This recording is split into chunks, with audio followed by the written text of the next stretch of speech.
लोकसभा चुनाव के बाद जीत हार को लेकर राजनीतिक दलों की समीक्षा जारी है। एक तरफ बीजेपी, कांग्रेस जैसे बड़े दलों ने हार का कारण जानने के लिए कमेटी का गठन किया है, वहीं दूसरी तरफ राष्ट्रीय जनता दल, सीपीएम और बीजेडी जैसे दलों ने अपनी समीक्षा पूरी कर ली है। आरजेडी की समीक्षा में भीतर घात को हार का सबसे बड़ा कारण बताया गया है। वहीं सीपीएम ने केरल में करारी शिकस्त के लिए मुस्लिम संगठनों को जिम्मेदार ठहराया है। बीजेडी ने एंटी इनकम्बेंसी को हार का कारण माना है। आरजेडी बिहार में, सीपीएम केरल में और बीजेडी ओडिशा में मजबूती से चुनाव लड़ रही थी। बिहार में 40, केरल में 20 और ओडिशा में लोकसभा की 21 सीटें हैं। बिहार में आरजेडी को 4 तो केरल में सीपीएम को लोकसभा की 1 सीट पर जीत मिली है। ओडिशा में बीजेडी खाता नहीं खोल पाई है। तो चलिए इन तीनों ही दलों की हार की वजह पर चर्चा कर लेते हैं। बिहार में आरजेडी क्यों हारी है, सबसे पहले इसकी चर्चा करते हैं। लोकसभा चुनाव में बिहार की सबसे बड़ी पार्टी आरजेडी इंडिया गठबंधन के साथ चुनाव मैदान में उतरी थी। आरजेडी ने 23 सीटों पर अपने उम्मीदवार उतारे थे, लेकिन पार्टी को सिर्फ 4 सीटों पर जीत मिली, वो भी कम मार्जिन से। पार्टी ने इसके बाद हार की समीक्षा के लिए रिपोर्ट बनवाई। तमाम रिपोर्ट्स तैयार होने के बाद 20 और 21 जून को पटना में लालू यादव और तेजस्वी यादव ने सभी दावेदारों के साथ हार की समीक्षा की। बैठक में तेजस्वी यादव ने कहा कि हम आंतरिक गुटबाजी की वजह से चुनाव हार गए हैं। जिन लोगों को टिकट नहीं मिला उन्होंने पार्टी तोड़ दी। संगठन का स्ट्रक्चर अगर मजबूत रहता तो हम चुनाव नहीं हारते। तेजस्वी ने आगे कहा कि हमारा वोट प्रतिशत 2019 के मुकाबले जरूर बढ़ा है, लेकिन हम उसे सीट में नहीं बदल पाए हैं। चुनाव आयोग के मुताबिक 2019 में आरजेडी को 15.79% वोट मिले थे, जो अब बढ़कर 22.14% हो गए हैं।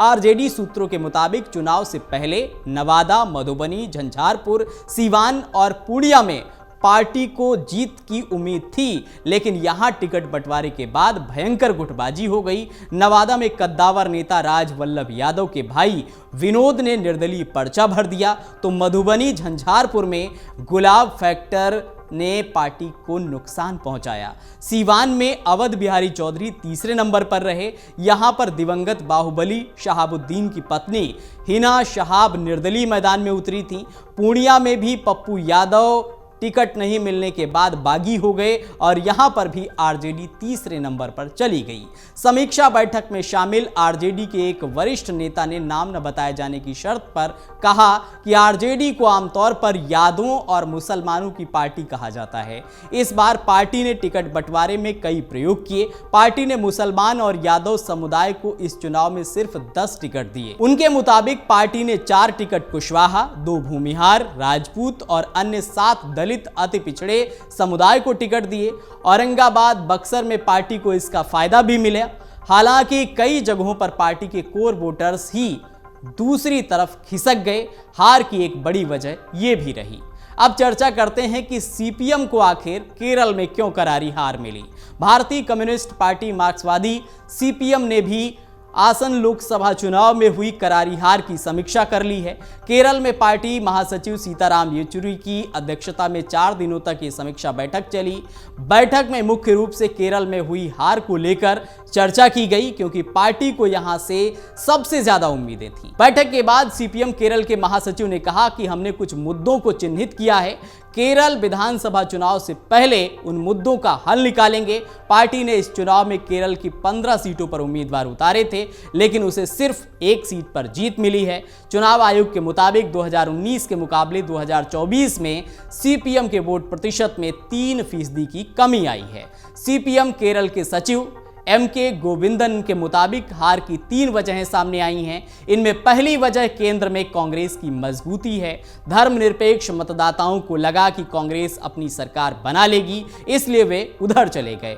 गोविंदन की माने तो हार की दूसरी वजह राज्य सरकार की योजनाओं का देरी से पहुंचना है। उन्होंने कहा कि अब पार्टी ये देखेगी कि कैसे योजनाओं को जमीन पर लागू किया जा सके और सरकार को उसका फीडबैक मुहैया कराएगी। गोविंदन ने हार के लिए एसडीपीआई PFI जैसे मुस्लिम संगठनों को भी जिम्मेदार ठहराया है। उन्होंने कहा कि इन सभी धार्मिक संगठनों ने इस चुनाव में कांग्रेस का साथ दे दिया, इसलिए हम कई जगहों पर चुनाव हार गए। अब चर्चा कर लेते हैं बीजेडी की हार की। ओडिशा के बीजू जनता दल ने भी हार की समीक्षा कर ली है। पार्टी के मुखिया नवीन पटनायक ने खुद एक एक नेता से मिलकर हार का कारण जाना है। बीजेडी को 24 साल में पहली बार विधानसभा और लोकसभा के चुनाव में करारी हार का सामना करना पड़ा है। लोकसभा में तो पार्टी 0 सीट पर सिमट गई है। हाल ही में हार को लेकर नवीन पटनायक ने पत्रकारों से बात की। पटनायक के मुताबिक हार के लिए कोई एक फैक्टर नहीं था। जनता ने 24 साल के शासन के बाद बदलाव करने का मन बनाया। उन्होंने आगे कहा कि हमें विपक्ष की जिम्मेदारी दी गई है, तो हम ये जिम्मेदारी अब निभाएंगे। नवीन पटनायक का ये बयान वीके पांडियन के राजनीति से संन्यास लेने की घोषणा के बाद आया है। पांडियन ने कहा था कि उनकी वजह से ही पार्टी हार गई है।